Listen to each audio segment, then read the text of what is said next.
তাই এ কার মেয়ে, কোথা থেকে নিয়ে এলি রে? তো এর বাড়ি হচ্ছে আব্বা নোয়াখালী, ওই মিয়া খালিপার বাড়ির পাশে। মিয়া খালি পাবার কে বে? এই তোমার বৌমাদের আত্মীয়র মধ্যেই পড়ছে। বে ও আমার বৌমা লয়, তোমার পারমিশন ছাড়া বিয়ে করেছিস, আমার কথা শুনিনি, আমার বৌমা হইতেই পারে না ও। দেখো আব্বা, জীবনে মনে মনে পরিস্থিতি চলে আসে না, তখন বিনা পারমিশনে দুনিয়াতে সবকিছু করতে হয়। বিনা পারমিশনে কইতে হয়? তাহলে আমি তোকে যে জন্ম দিলাম, তাহলে আমার জন্ম দেওয়ার কোনো মূল্য নাই তো? আছে আব্বা, আছে, 100 বার আছে।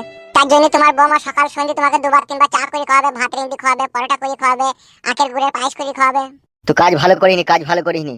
আব্বা গো, তুমি বহুত বড় মাদারচোদ। সিনাল মাগির বেটা, দেখি তো ঘরে বৌমা থাকলে তো আমার আর পাশের বাড়ির বউদের সাথে কুলুকুলু করা যাবে না। সেই জন্য আমি বিয়ে করলে অসুবিধা নাই গো।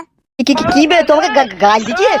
তুমি বয়স্ক বুড়ো মানুষ, 65 বছর বয়স, তোমার যদি পাশের বাড়ির বউদের সাথে খুশ করতে ইচ্ছা হয়, তাহলে আমি একটা বিয়ে করেছি, তাহলে আমার কেন করতে ইচ্ছা হবে না? করগা, কিন্তু এই বাড়িতে থাকা হবে না তোর, তো অন্য জায়গায় চলে যা, এই বাড়িতে তোকে আমি থাকতে দেবো না। আমি যদি এই বাড়িতে না থাকতে পাই, তোমার ওই পাশের বাড়ির বউদের সাথে বেসন ফাটা হবে না রাতের অন্ধকার, আমি ওর লোককে বলে দেবো।